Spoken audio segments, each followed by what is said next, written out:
me a god. You call me a god.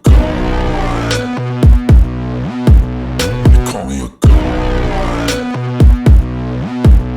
You call me a god. Let's go. I'm about to go off like a weapon. Fuel to the top, got a filled up engine. In my thoughts, obsession. I will not stop, no, I'm never second guessing. I got a God complex. Haters love to hate, but I never feel pressed. Got a lot on my plate, but I never get stressed. I'll take all the pressure like I'm acing this test. 어제 재보궐선거, 국민의힘의 참패, 민주당이 압승이다 이렇게 얘기하는 건 조금 아쉬움이 있어요. 어쨌건 담양 군수 선거에서 민주당이 패배를 했기 때문에 민주당은 좀 아쉬운 결과가 나왔어.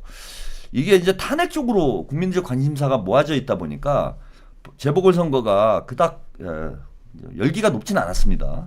그래서 민주당도 또 광화문에서 뭐 농성도 하고 광화문 당사를 이제 광화문으로 옮기고 계속 선거에 좀 집중하기가 어려운 이런 상황이 좀 펼쳐지다 보니까 담양에서 아쉽게 조국혁신당에게 이제 패배하는 결과가 나와서 민주당의 이제 압승이다 이렇게 얘기하기는 힘들겠지만은 어쨌건 국민의힘의 참패인 건 맞아요. 그래서 보시면은 조기 대선 가늠자, 재보선 사실상 야 승리, 여 긴장감 고조, 혁신당에서 1호 단체장이 나왔다. 뭐 이런 보도도 있고요. 그래서 대선에 이제 대선 전에 마지막 선거니까요. 그리고 지금 탄핵 전국의 한복판을 지나가고 있는 그런 시점에 치러진 선거기 때문에 대선 지금 이제 탄핵 민심이 어떻게 표심으로 나타나는지를 우리가 구체적으로 확인할 수 있는 여론조사하고는 좀 상황이 다른 겁니다. 여론조사는 추정하는 거라면은 이번 재보궐선거 결과는 민심의 정확한 현황을 우리가 들여다볼 수 있는 그러한 중요한 선거였어요. 근데 전국 자체가 너무 탄핵으로 또 괜히 뭐 5대3이니 뭐 설레발을 쳐가지고 집중할 수 없는 이런 분위기가 형성이 되다 보니까 우리가 이제 선거 결과를 충분히 들여다보지는 못했는데 이거 자료를 하나 제가 놓쳤네요. 중요한 자료를 준비를 스크랩을 해놓고 제가 잠깐 빼먹었습니다. 이 자료만 선거 결과를 좀 도표로 보시면서 이야기를 드려야 되는데 도표 자료를 준비를 해놓고 빠뜨렸어요. 지금 다시 준비를 했습니다. 자, 어제 선거 결과 보실까요? 파랗죠? 사실 뭐 그 기초나 광역의원 선거 보다는 기초단체장 선거가 이제 중요한데 여기 보시면은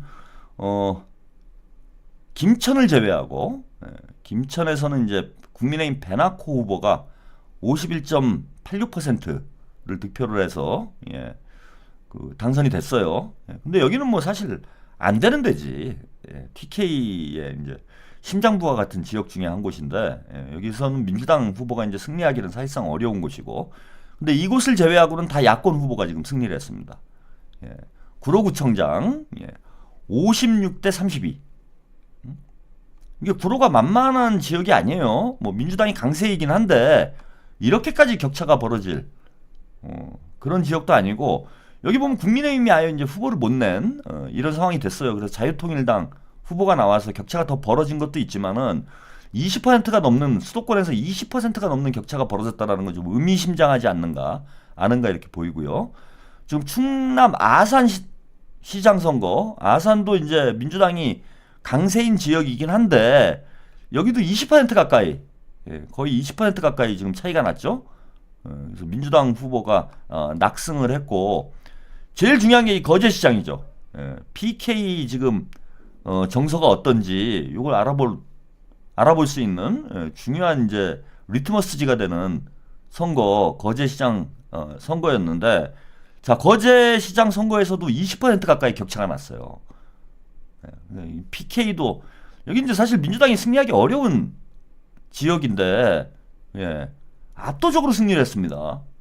제가 PK 지역에서 이 정도 격차가 나는 선거가 있었나 싶을 정도로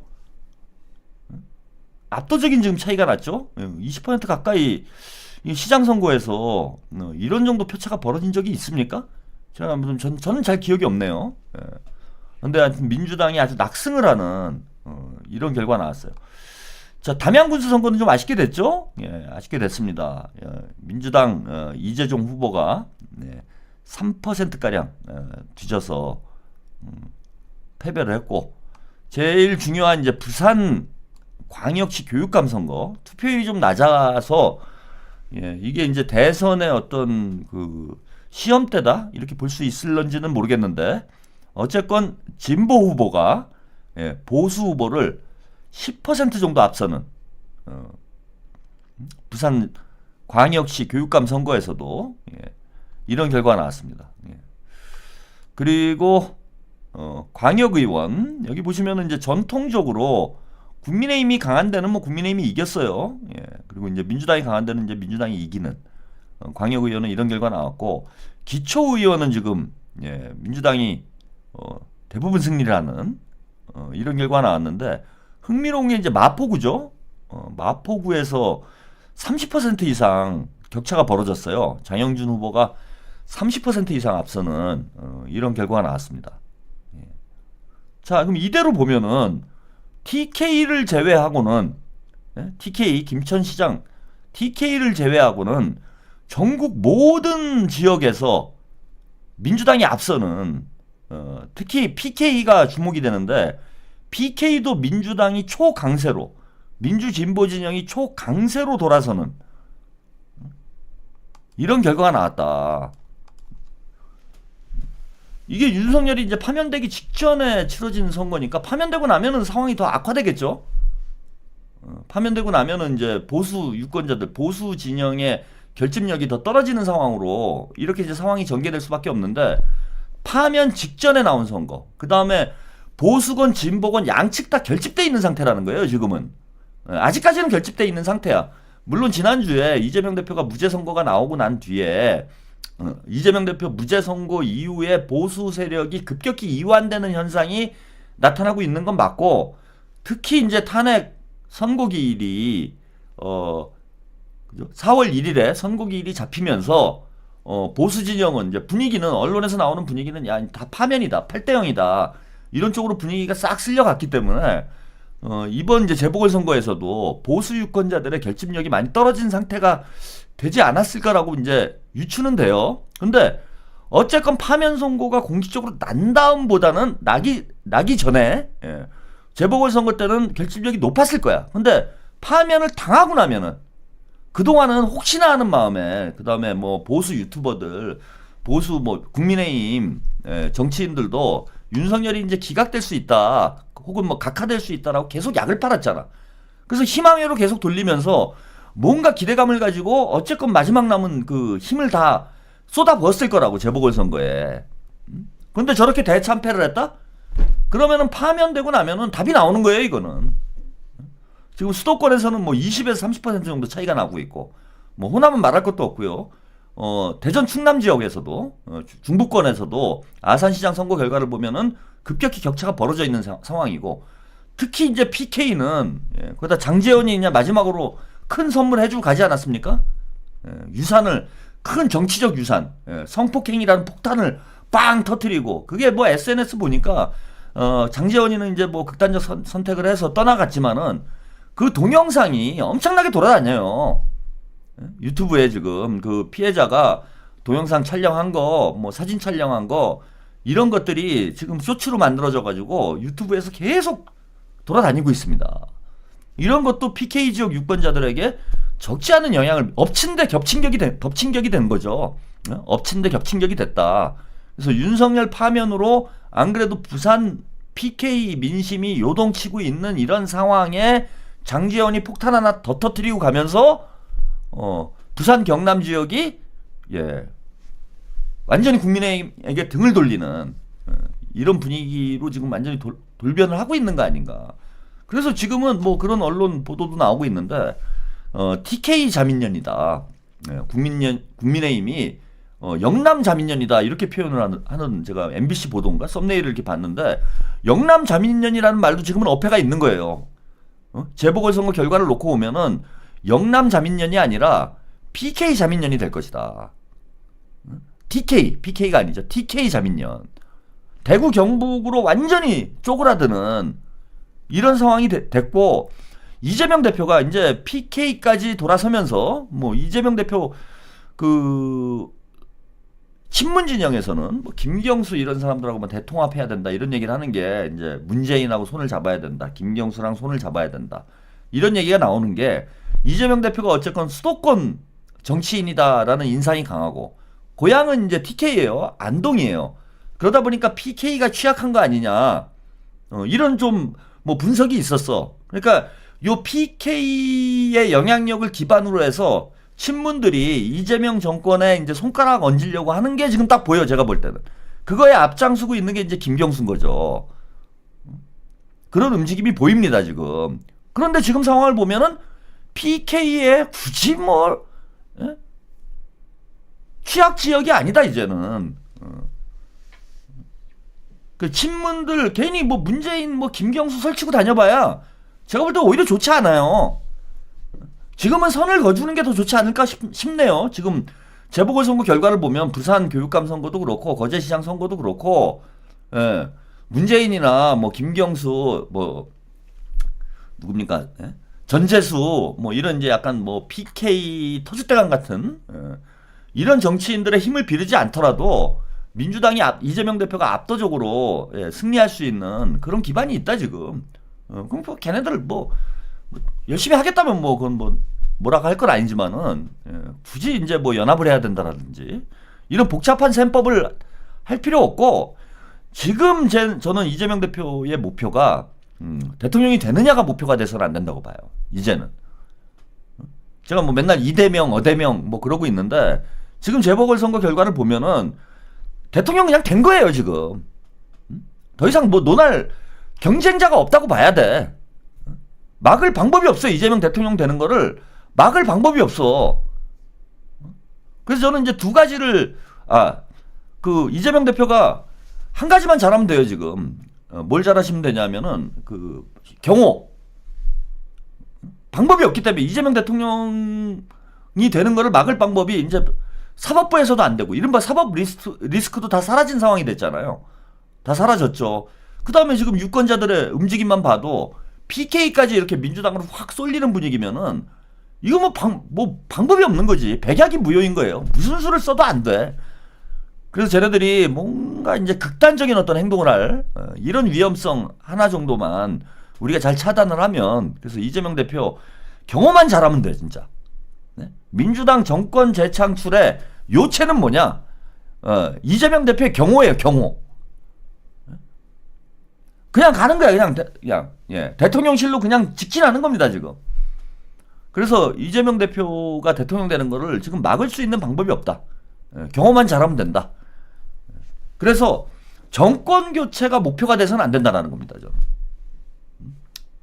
역설적으로 이재명 대표가 대통령 되는 건 시간 문제이기 때문에 정권 교체가 목표가 돼서는 안 된다. 이번에 뭘 해야 되냐면은 이재명 대표는 어쨌건 고향이 안동이고 TK 후보예요. 그래서 지역주의를 무너뜨리는 최초의 대통령이 돼야 된다. 이번 대선에서 지역주의를 무너뜨려야 돼요.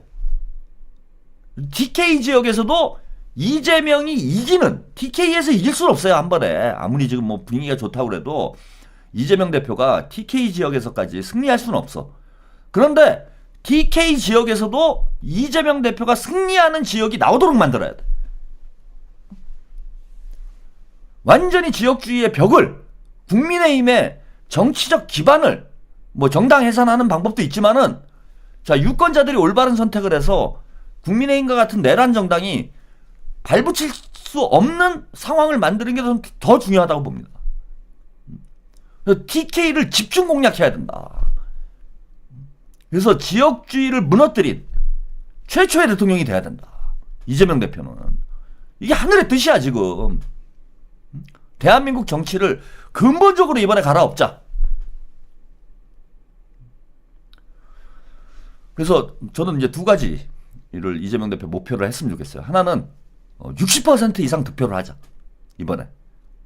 우리가 한 표라도 더 받아야 돼요. 그래, 압도적인 지지를 받아서 압도적으로 권한을 행사할 수 있는 그런 대통령이 돼야 돼. 그리고 뭐 오늘은 좀 뭐 시간이 없어서 그런 말씀 내일 그 독설 데이트 시간에 내일은 이제 탄핵 결과 좀 말씀을 좀 드리고 대한민국이 장차 어디로 가야 될지 이 얘기를 좀 해볼게요. 예. 지금 뭐 독일의 유명한 유튜버 뭐 구독자가 3천만이나 되는 유튜버가 그런 얘기를 했다고 그래. 대한민국 망했다고. 망한 이유가 이제 저출산 때문인 거죠. 예. 그래서 2040년 이후부터 대한민국은 이제 내리막으로 접어든다. 뭐 심지어는 뭐 한 200년 뒤, 300년 뒤가 되면은 저출산 때문에 대한민국이 사라질 수도 있다. 뭐 이런 예측까지 나와요. 뭐 실제로 나라가 사라지지 않겠지만은 인구가 줄어들게 되면은 국가 경쟁력이 그만큼 떨어지는 건 맞죠. 그래서 2040년경이 되면은 최고점을 찍고 대한민국이 내리막을 타게 될 것이다. 장기 침체 길로 들어서게 될 것이다. 뭐 이런 얘기가 나와. 그리고 언제 한번 제가 뭐 말씀을 드렸지만은 지금 뭐 중국하고 미국하고 AI 로봇 경쟁을 하는 게 장난 아니에요. 여러분 유튜브에 그냥 로봇 AI 이렇게 검색만 해보면요. 우리 시청자 여러분들은 이제 좀 중노년층이 많잖아 우리는. 50대 이상이 이제 대부분 시청자를 차지하고 있는데 그런 걸 잘 보실런지 모르겠는데 유튜브 한번 검색하세요. 채널 TV 같은 것만 보지 마시고 지금 최신 기술이 어디로 발전하고 있는가. 아까 뭐 AI로 뭐 지브리 스타일의 뭐 이런 그림도 만들어내는 걸 보여드리긴 했는데 지금 로봇들이 뛰어다녀요. 막 로봇들이 덤블링하고 막 앞구르기 옆구르기 막 난리가 났어 지금. 며칠 사이에 막 그런 일이 벌어져요. 예. 앞구르기 했던 로봇가 다음 달이 되면 뒷구르기를 하더라고. 뒷구르기 했던 로봇가 또 한 달이 지나니까 옆구르기를 해요. 막 뛰어다녀 로봇들이 막 중국에서 만든 어떤 로봇은 물론 뭐 아직은 이제 그 초기 단계에 불과하긴 하지만 오랜 그 학습이 필요하긴 하지만 AI와 로봇 기술이 맞물리면서 거의 인간과 유사한 형태, 공상과학 영화에서나 볼 수 있는 이런 로봇들이 실제 판매가 되고 있어요 지금. 4차 산업혁명의 물결이 파고가 쓰나미처럼 밀려오고 있어. 근데 우리는 여기서 윤석열이랑 이렇게 주접 떨고 앉아있는 거야 지금. 이게 뭐예요? 응원봉 들고. 다른 나라들은 로봇 만든다고 막 난리가 났는데 우리는 응원봉 들고 이게 뭡니까? 민주주의 하자고. 80년대에 끝내야 됐을 일을 아직까지도 하고 있잖아 이게.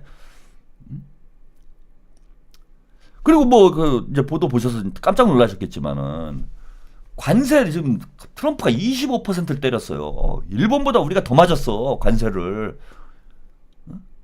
이게 한미 동맹이야? 관세 25% 세계에서 이제 가장 많이 맞은 나라 중에 하나야 우리가. 알고 보니까 25%도 아니래요. 26%래. 환장하겠네. 그래서 이재명 대표가 그건 내일 좀 내가 말씀을 좀 드리고 이재명 대표가 대통령이 되시면은 진짜 이게 난세에 영웅 난다고. 난세예요 지금 난세. 대한민국 안에가 난세가 아니라 전 세계적으로 난세야 지금. 세계의 판이 바뀌고 있어 판이. 이런 때 이재명과 같은 유능한 인재가 대통령이 될 수 있게 된 거는 우리한테는 진짜 저는 행운이라고 생각을 합니다. 그래서 이재명 대표가 대통령이 되시면은 해야 될 일이 많아요 진짜. 진짜 세종대왕 수준의 업적을 쌓아야 돼. 본인이 그 능력이 있건 없건 간에 그런 업적을 못 쌓으면은 대한민국이 여기서 이제 좌초될 수 있습니다. 그러기 위해서는 대선에서 압도적인 승리를 해야 된다. 저는 뭐 제가 누차 방송에서는 대선은 51대 49 싸움이다. 우리가 언제나 긴장을 해야 된다. 뭐 이런 말씀을 많이 드렸는데 지금 판이 바뀐 것 같아요. 이번 재보궐선거 결과를 보면서 이제 판이 바뀌었다. 이재명으로 쭉 가는 거다. 그럼 두 가지를 하자. 하나는 60% 이상 압도적인 지지를 받아서 개혁의 추진력을 확실히 확보를 해야 돼요. 개혁의 동력을 확실히 확보해야 된다. 그 국민적 지지를 바탕으로 해서 개혁의 칼날, 적폐청산의 칼날을 마구 휘둘러야 돼. 제대로 개혁하려면 국민들이 압도적으로 지지를 해줘야 됩니다. 그래서 민주 대통령 중에 최초로 60% 이상의 국민들이 지지하는 그런 대통령이 돼야 된다. 한 가지 목표와 두 번째는 아까 말씀드린 대로 지역주의를 무너뜨릴 수 있는 절호의 기회가 왔어요. TK 지역을 제외하고는 다 무너졌어. 제가 볼 때는. 그래서 이번 대선에서 동진 전략을 해야 된다. 안 그래도 이제 또 안동 지역, TK 지역에 이제 산불이 나서 뭐 이재명 대표님이 또 그 우리 이재민들도 만나시고 했는데 도움이 많이 필요한 상황이에요. TK 지역이. 국가적인 도움이 많이 필요한 지금 이런 상황이 됐다. 이럴 때 대구 경북 우리 유권자들의 마음을 민주당이 확실히 잡아야 된다. 이번 대선 과정을 통해서. 그래서 지역주의를 이번 대선을 계기로 완전히 종식시키자. 그런 말씀을 드리고 싶습니다. 자, 이게 이거 뭐 홍준표 얘기를 해야 되는데 이거 내일 해야 되겠네. 너무 오래 했어. 근데 이게 썸네일에 있는 얘기니까 이것만 하고 오늘 마무리를 할게요. 그 여론조사 이제 얘기는 내일 해야 되겠다. 원래 이제 그 재보궐선거 평가를 하면서 제가 이제 그 여론조사 나온 것도 좀 분석을 같이 해드리려고 그랬는데 이거 재보궐선거 얘기하고 나니까 시간이 많이 지났네. 홍준표 얘기는 뭐 길게 얘기할 거 없으니까요. 국민의힘에 대선 후보 나올 사람도 없어요. 저는 이번 대선은 그냥 이재명 대표가 자신과의 싸움이다. 뭐 저는 그렇게 봅니다. 자신과의 싸움이다. 이 판은 거의 바뀔 수가 없다. 대선 60일 전에 여론조사가 뒤집히는 경우가 많지 않아요. 많지 않습니다. 이제 뭐 2달밖에 안 남은 상황이고 특별한 변수도 없고 뭐 국민의힘에서 나올 만한 후보들이 경쟁력 있는 후보도 없습니다. 그래서 뭐 판이 바뀌기 힘들고 그나마 뭐 후보로 거론되는 사람이 오세훈이 이제 언제 날아갈지 모르는 상황이고 홍준표도 오늘 민주당에서 이런 녹취록이 공개가 됐어요. 명태균이 주선한 홍준표 윤석열 부부 모임에서 총리직을 흥정을 했다라는 거야. 이거 양아치도 이런 생 양아치. 명태균 뭐 만난 적도 없다 그러더니 그리고 이게 물론 뭐 이게 정치인들이 뭐 뒷거래 하는 거야. 하루 이틀 얘기는 아니지만은 겉으로는 뭐 정의로운 척, 깨끗한 척, 온갖 주접을 다 떨더니 이런 얘기를 했다라는 거예요. 지난해 9월에 오세훈 측 인사로 알려진 김한정 씨와 김영선의 회계 책임자 강혜경 씨 사이에 통화 녹취록이 공개가 됐는데요. 홍준표가 윤석열에게 내가 한동훈이 없애줄 테니까 국무총리 주고 내각 장관들 임명권은 나한테 주쇼. 그러면은 내가 한동훈 없애고 대구시장 갖다 버리겠다. 이런 말을 했다라는 얘기를 이런 김한정 씨와 강혜경 씨가 이제 주고받은 거죠. 주고받은 겁니다. 이 대화가 만약 사실이라면 민간인이 대통령과 지방자치단체장을 연결해 국정 인사권을 두고 흥정을 한 것이다. 명백한 국정농단이자 헌정유린, 정치적 야합을 위해 총리직과 장관 임명권을 요구하는 이 장면에서 과연 어느 국민이 국가를 믿고 맡길 수가 있겠느냐. 홍 시장은 지난 3월 14일 명태균 사건에 연루된 것이 밝혀지면 정계를 은퇴한다라는 발언을 했다. 이제 그 약속을 지켜야 할 때다. 그 약속을 지키겠나요? 이제 또 오리발 내밀면 되지. 나는 그런 사실이 없다.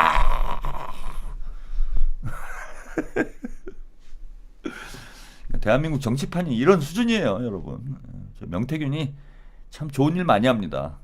국민의힘이라는 이 정당이 얼마나 이제 썩어 있는지를 명태균이 아니었으면 우리가 다 모를 뻔했죠. 뭐 아는 사람 다 아는 얘기지만은 온 국민이 알 수 있게 된 게 천만다행이라고 생각을 하고요. 홍준표 가면을 쓰고 유권자들한테 자기는 깨끗한 양 사기를 치고 있는데 알고 보니 윤석열하고 만나가지고 저런 흥정질이나 하고 앉아 있는 저런 작자였다라는 거 이제 뭐 만천하에 드러나지 않았나 싶습니다. 지금 여론조사 해보면은요, 요거까지 잠깐 보내드려야 되겠다. 오늘 뭐 데일리안 여기 뭐 데이터 자체는 이제 신빙성이 없는 이런 이제 기관이긴 하지만은 대권 주자 선호도 조사를 진행을 했어요. 여기 보시면은 김문수가 압도적인 1위를 달리고 있죠. 보수 진영에서는. 그래서 29.5%로 김문수가 앞서고 있고 홍준표, 한동훈이 11.6%. 그 다음에 오세훈이 8%까지 떨어졌어요. 오세훈이 이제 2위를 차지하고 있었는데 명태균 게이트가 터지면서 오세훈이 그냥 자연스럽게 무너지는 이런 형국이 됐고, 한동훈이 이제 꼴찌를 하고 있었잖아요. 뭐 한때는 뭐 4, 5% 정도 수준까지 떨어졌는데, 오세훈이 자멸을 하면서 한동훈이 치고 올라와가지고 홍준표랑 경쟁을 하는 동률이 나왔어요. 근데 이제 홍준표도 뭐 하나 터졌죠. 그러면은 당장 이제 사법 처리를 받지는 않는다고 하더라도 결국은 오세훈 꼴이 나지 않겠냐. 예? 홍준표, 명태균과의 저런 게이트가 드러나면서 홍준표도 점점 떨어져 나가고 결국 한동훈이 이제 2위까지 치고 올라가지 않겠나. 그렇게 예상이 됩니다. 예. 홍준표나 이제 오세훈도 끝난 거죠. 그러면은 김문수가 이제 대선 후보가 될 가능성이 높지 않을까 이렇게 생각하시는 분들이 있는데 이게 그렇게 안 될 겁니다. 제가 두 가지 이유에서 저는 김문수가 대선 후보가 되게 어려울 거라고 보는 것이, 하나는 지금은 이제 윤석열 빨이 살아 있으니까, 윤석열 빨이 살아 있으니까 그 후광을 받아가지고 김문수가 지지율이 이제 높게 나오고 있는데, 윤석열이 파면되고 또 미친 짓을 하기 시작하면 뭐 예컨대 유튜브에 나가가지고 이제 주접을 떤다든지 미친 짓을 하기 시작을 하면은 김문수도 지지율이 이제 꺼져 내려가는 윤석열 파면의 역컨벤션 효과가 나타나기 시작할 거다. 이렇게 보이는 게 하나 있고요. 또 하나는 지금 홍준표나 오세훈이나 검찰에서 이제 잡고 있는 거죠. 검찰에 자꾸 저런 정보를 흘리는 거 아닙니까? 검찰에서 이제 홍준표와 관련된 이런 뭐 녹취록이랄지 오세훈과 관련된 이런 녹취라든지 이런 게 다 검찰에서 흘러나오고 있는 건데, 자, 검찰에서 홍준표, 오세훈 잡듯이 김문수 잡을 것도 있을 거예요, 아마. 김문수도 좀 제가 볼 때는 뭐 정상적으로 살아온 사람은 아니기 때문에 김문수 잡는 카드도 검찰에 아마 있을 것이다. 그러면은 김문수가 조기 대선 국면이 본격화되면은 김문수에 대해서도 이제 여러 가지 캐비넷이 열리지 않겠나 그렇게 봅니다. 그래서 윤석열 파면 효과와 검찰 캐비넷의 효과로 김문수도 결국은 홍준표, 오세훈 꼴이 나지 않겠나 그렇게 예상이 되고, 지금 검찰 입장에서는 그나마 믿을 수 있는 게 한동훈이죠. 한동훈이 야당 대표가 돼서 국민의힘이라도 쥐고 있어야 검찰 개혁을 어떻게든 이제 막아보는 방향으로 이렇게 판을 짤 수 있는데, 홍준표나 오세훈, 뭐 김문수 다 못 믿어요, 검찰 애들이. 결국은 한동훈 밀 거다. 한동훈 밀어가지고 한동훈이 이제 대선 후보가 되지 않겠나 이렇게 보이고, 또 하나는 국민의힘이 이번 대선에서는 뭐 이기기가 힘들다라는 걸 우리보다 더 잘 알고 있어요. 우리보다 더 잘 알고 있기 때문에 한동훈 쪽으로 장기적으로 보고, 한동훈이 상대적으로 이제 나이도 좀 어린 편이니까 보수 진영을 재건하기 위해서 나름 젊은 X세대 한동훈이를 저는 대선 후보로 밀지 않겠나. 훗날을 도모하는 거죠. 지금 뭐 홍준표, 오세훈, 김문수 밀어가지고 무슨 훗날 도모가 되겠습니까? 그래서 아마 국민의힘 내부에서는 권력 투쟁이 아마 치열하게 벌어지면서 이게 원래 당권 싸움이 대권 싸움보다 더 치열해요.